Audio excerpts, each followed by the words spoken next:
രണ്ട് ദിനവൃത്താന്തം അധ്യായം 5. ദേവാലയത്തിൻ്റെ പണികളെല്ലാം സമാപിച്ചപ്പോൾ സോളമൻ തൻ്റെ പിതാവായ ദാവീദ് പ്രതിഷ്ഠിച്ചിരുന്ന വെള്ളിയും പൊന്നും മറ്റെല്ലാ ഉപകരണങ്ങളും ആലയത്തിൻ്റെ ഭണ്ഡാരങ്ങളിൽ നിക്ഷേപിച്ചു. കർത്താവിൻ്റെ ഉടമ്പടിയുടെ പേടകം ദാവീദിൻ്റെ നഗരമായ സിയോനിൽ നിന്ന് കൊണ്ടുവരുവാൻ ഇസ്രായേൽ ഗോത്രങ്ങളുടെയും കുലങ്ങളുടെയും കുടുംബങ്ങളുടെയും തലവന്മാരായ നേതാക്കളെയെല്ലാം സോളമൻ ജെറുസലമിലേക്ക് വിളിപ്പിച്ചു. 7-ാം മാസത്തിലെ ഉത്സവ സമയത്ത് ഇസ്രായേൽ ജനം രാജാവിൻ്റെ മുൻപിൽ സമ്മേളിച്ചു. ഇസ്രായേൽ നേതാക്കളെല്ലാവരും ഒന്നുകൂടിയപ്പോൾ ലേവ്യർ പേടകം എടുത്തു. പുരോഹിതന്മാരും ലേവ്യരും ചേർന്ന് പേടകവും സമാഗമകൂടാരവും അതിലെ സകല വിശുദ്ധോപകരണങ്ങളും ദേവാലയത്തിൽ കൊണ്ടുവന്നു. സോളമൻ രാജാവും അവിടെ കൂടിയിരുന്ന ഇസ്രായേൽ സമൂഹവും പേടകത്തിനു മുമ്പിൽ അസംഖ്യം ആടുകളെയും കാളകളെയും ബലിയർപ്പിച്ചു. അതിനുശേഷം പുരോഹിതന്മാർ ഉടമ്പടിയുടെ പേടകം അതിൻ്റെ സ്ഥാനത്തേക്ക് കൊണ്ടുപോയി ആലയത്തിൻ്റെ അന്തർമന്ദിരത്തിൽ അതിവിശുദ്ധ സ്ഥലത്ത് കെരൂബുകളുടെ ചിറകിൻ കീഴിൽ പ്രതിഷ്ഠിച്ചു. കെരൂബുകൾ പേടകത്തിന് മുകളിൽ ചിറക് വിടർത്തി നിന്നിരുന്നതിനാൽ അവ പേടകത്തെയും അതിൻ്റെ തണ്ടുകളെയും മൂടിയിരുന്നു. തണ്ടുകൾക്ക് നീളമുണ്ടായിരുന്നതിനാൽ ശ്രീകോവിലിന് മുൻപിലുള്ള വിശുദ്ധ സ്ഥലത്ത് നിന്നാൽ അവയുടെ അഗ്രം കാണാമായിരുന്നു. എങ്കിലും പുറമേ നിന്ന് ദൃശ്യമായിരുന്നില്ല. ഇന്നും അവ അവിടെയുണ്ട്.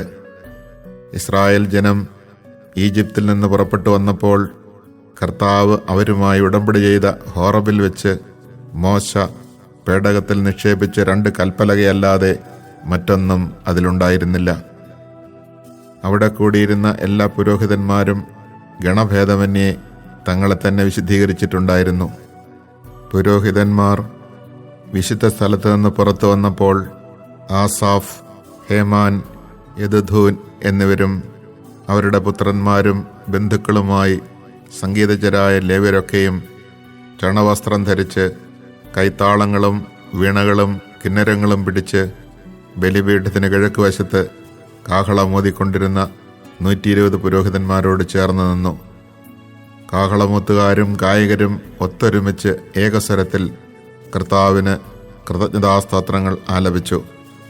കാഹളം, കൈത്താളം, മറ്റ് സംഗീതോപകരണങ്ങൾ എന്നിവയുടെ അകമ്പടിയോടുകൂടി അവർ കർത്താവിനെ സ്തുതിച്ചു പാടി. അവിടുന്ന് നല്ലവനാണ്, അവിടുത്തെ കൃപ എന്നേക്കും നിലനിൽക്കുന്നു. കർത്താവിൻ്റെ ആലയത്തിൽ ഒരു മേഘം വന്ന് നിറഞ്ഞു. ദേവാലയത്തിൽ കർത്താവിൻ്റെ തേജസ് നിറഞ്ഞു നിന്നതിനാൽ പുരോഹിതന്മാർക്ക് അവിടെ നിന്ന് ശുശ്രൂഷ തുടരുവാൻ സാധിച്ചില്ല. Chapter 5. When all the work undertaken by Solomon for the temple of the Lord had been completed, he brought in the dedicated offerings of his father David, putting the silver, the gold, and all the other articles in the treasuries of the house of God. At Solomon's order, the elders of Israel and all the leaders of the tribes, the princes of the Israelite ancestral houses, came to Jerusalem to bring up the ark of the Lord's covenant from the city of David, which is Zion. All the men of Israel assembled before the king during the festival of the 7th month. When all the elders of Israel had arrived, the Levites took up the ark, and they carried the ark and the meeting tent with all the sacred vessels that were in the tent. It was the Levitical priests who carried them. King Solomon and the entire community of Israel gathered about him before the ark, were sacrificing sheep and oxen, so numerous that they could not be counted or numbered. The priests brought the ark of the covenant of the Lord to its place beneath the wings of the cherubim in the sanctuary, the Holy of Holies of the temple. The cherubim had their wings spread out over the place of the ark, sheltering the ark and its poles from above. The poles were long enough so that their ends could be seen from that part of the holy place nearest the sanctuary. However, they could not be seen beyond. The ark has remained there to this day. There was nothing in it but the 2 tablets which Moses put there on Horeb, the tablets of the covenant which the Lord made with the Israelites at their departure from Egypt.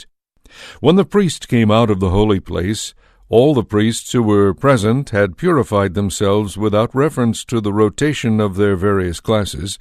The Levites who were singers, all who belonged to Asaph, Heman, Jeduthun, and their sons and brothers, clothed in fine linen, with cymbals, harps, and lyres, stood east of the altar, and with them 120 priests blowing trumpets.